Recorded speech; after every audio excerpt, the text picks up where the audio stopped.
मुआवजा मिला था? मिला। कितना? 3,60,00,000। कितना बचा है? 3 करोड़ यहाँ में लगा दियो बच्चों का में। हाँ, मकान देखो। और कितना मिला था आपको? 2,40,00,000। क्या किया उसका?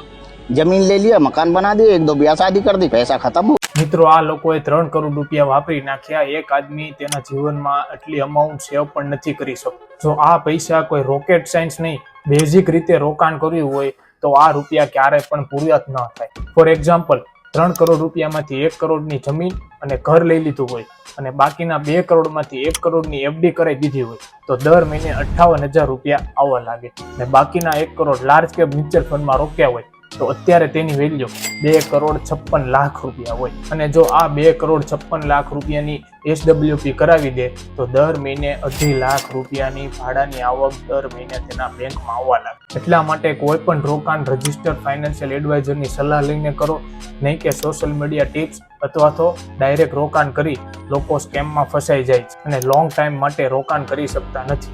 અને જે લોકોને પણ SIP અને SWP કરવી છે તે સ્ક્રીન ઉપર આપેલા નંબર પર સંપર્ક કરે અથવા તો કોમેન્ટ કરે SIP SWP। Mutual fund investments are subject to market risks. Read all scheme related documents carefully.